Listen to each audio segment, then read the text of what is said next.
नमस्कार मित्रमैत्रिणींनो, आपणा सर्वांचे अविरत या चॅनेलवर पुन्हा एकदा स्वागत आहे. आज आपण जाणून घेणार आहोत अष्टविनायक गणपतींची प्राचीन आणि अद्भुत आख्यायिका. महाराष्ट्रातल्या 8 पवित्र गणेश मंदिरांचा हा प्रवास केवळ धार्मिक नाही, तर तो आपल्या श्रद्धेचा, भक्तीचा आणि इतिहासाचा एक सुंदर प्रवाह आहे. चला तर मग या अनोख्या अष्टविनायक यात्रेची सुरुवात करूया आणि जाणून घेऊया प्रत्येक गणपतीमागची गूढ आणि प्रेरणादायक कथा. सिद्धिविनायक सिद्धटेक, तालुका कर्जत, जिल्हा नगर. भीमा नदीकाठी असलेल्या या उत्तराभिमुख मंदिरातील सिद्धिविनायकाची मूर्ती स्वयंभू आहे. अष्टविनायकांपैकी उजव्या सोंडेचा हा एकमेव गणपती आहे. मूर्ती 3 फूट उंच व 2.5 फूट रुंद असून सिंहासन दगडी आहे. पुण्यश्लोक अहिल्याबाई होळकर यांनी मंदिर बांधले आहे. श्रींच्या डाव्या उजव्या बाजूला जय व विजयाच्या मोठ्या मूर्ती आहेत. गाभारा 15 फूट उंच व 10 फूट रुंद आहे. मधल्या गाभाऱ्यात देवाचे शेजघर आहे. सभामंडपाच्या पुढे महाद्वार असून त्यावर नगारखाना आहे. श्री सिद्धिविनायकाची मूर्ती टेकडीमध्ये स्थापलेली असल्याने या मंदिरास 1 किलोमीटरचा प्रदक्षिणा मार्ग आहे. या मंदिराबद्दल अशी आख्यायिका आहे की भगवान विष्णू हे मधु व कैटभ या दैत्यांशी लढत होते. मात्र या युद्धात त्यांना यश प्राप्त होत नसल्याने ते मदतीसाठी श्री भगवान महादेव यांच्याकडे गेले. श्री महादेवांनी त्यांना गणपतीची आराधना करण्यास सांगितल्यावर त्यांनी ओम श्री गणेशाय नमः या मंत्राचा टेकडीवर जप करीत सिद्धी प्राप्त करीत दैत्यांचा निप्पात केला. म्हणून या क्षेत्राला सिद्धटेक व गणपतीस श्री सिद्धिविनायक असे म्हणतात. विघ्नहर गणपती ओझर, तालुका जुन्नर. ओझरच्या विघ्नहर गणपतीचे मंदिर कुकडी नदीच्या तीरावर निसर्गाच्या सानिध्यात स्थानापन्न आहे.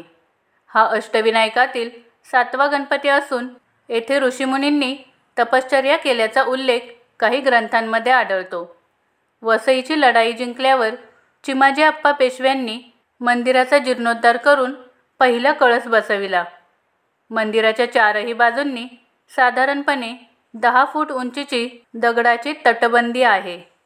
मंदिराचा कळस साधारणतः 50 फूट उंचीचा असून कळस आणि शिखर सोनेरी आहे. देवळाच्या समोरील प्रवेशद्वाराच्या बाजूच्या भिंतीमध्ये दगडी ओवऱ्या आहेत.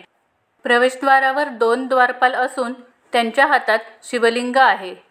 विघ्नहर गणपतीची मूर्ती पूर्वाभिमुख असून दोन्ही बाजूला रिद्धी सिद्धीची मूर्ती आहे. गणेश मूर्तीच्या कपाळावर नाभीमध्ये हिरे असून डोळ्यांमध्ये माणके आहेत.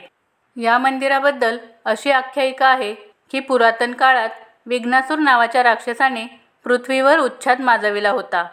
त्यावेळी गणपती आणि विघ्नासूर राक्षसाचे युद्ध झाले.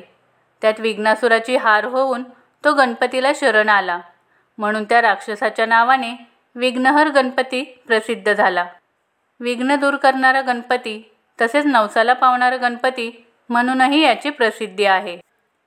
वरदविनायक महड, जिल्हा रायगड. अष्टविनायकांमध्ये 4था गणपती म्हणून महडचा वरदविनायक ओळखला जातो. श्री वरदविनायकाचे मंदिर साधे कौलारू असून मंदिराला घुमट व सोनेरी कळस आहे. कळसावर नागाची नक्षी आहे. येथे गणपतीची एकदम जवळ जाऊन पूजा करता येते. या मंदिराबद्दल अशी आख्यायिका आहे की श्री वरदविनायक हा अष्टविनायकांपैकी 4था गणपती असून हे स्वयंभू स्थान आहे. त्याला मठ असेही म्हणतात. मंदिरासंदर्भात एक कथा प्रसिद्ध आहे. एका भक्ताला स्वप्नात देवळाच्या मागील तळ्यात पाण्यात पडलेली मूर्ती दिसली. त्याप्रमाणे त्या व्यक्तीने शोध घेतला व मूर्ती मिळाली. तीच या मंदिरातील प्रतिष्ठापना केलेली मूर्ती होय. मंदिरात दगडी महिरपासून गणेशाची मूर्ती सिंहासनारूढ आहे व डाव्या सोंडेची आहे. इसवी सन 1725 मध्ये पेशवे काळात हे मंदिर बांधले आहे. श्री बल्लाळेश्वर पाली, जिल्हा रायगड. श्री बल्लाळेश्वर मंदिर हे फार पूर्वी लाकडी होते. त्यानंतर नाना फडणीसांनी सदर मंदिराचा जीर्णोद्धार करून सांप्रतेचे पाषाणी मंदिर 1770च्या सुमारास बांधले. मंदिर श्रीकरी घाटणीचे बांधण्यात आले आहे. मंदिर पूर्वाभिमुख दक्षिणायनात सूर्योदय होताच सूर्याचे किरण श्रींवर पडतात. मंदिरास 2 गाभारे असून आतील गाभारा विस्तृत असून त्यात श्रींची मूर्ती सिंहासनाधिष्ठित स्वयंभू आहे. मंदिराचे संपूर्ण बांधकाम 12 फूट रुंदीचे दगडात केले असून प्रत्येक सांध्यावर शिसे ओतण्यात आले आहे. या मंदिराबद्दल अशी आख्यायिका आहे की श्री बल्लाळेश्वर कथेचा उल्लेख श्री गणेश पुराण अध्याय 22-23 म्हणजे उपासना खंड व मुद्रल पुराण खंड 8 अध्याय 38-39 यात वर्णिला आहे. पाली या गावाचे नाव पूर्वी पल्लीपूर असे होते व येथील भक्त बल्लाळ याने अंतःकरणपूर्वक केलेल्या भक्तीमुळे गणपती ब्राह्मण रूपात त्यांच्यासमोर प्रकट झाले. त्यामुळे बल्लाळाने वर मागताना गणपतीकडे प्रार्थना केली, तुम्ही माझे नावाने येथे वास्तव्य करावे व तुमची मनोभावे प्रार्थना केल्यावर भक्तांच्या इच्छा पूर्ण कराव्यात. त्यामुळे सदर स्थानास बल्लाळेश्वर असे म्हटले जाते.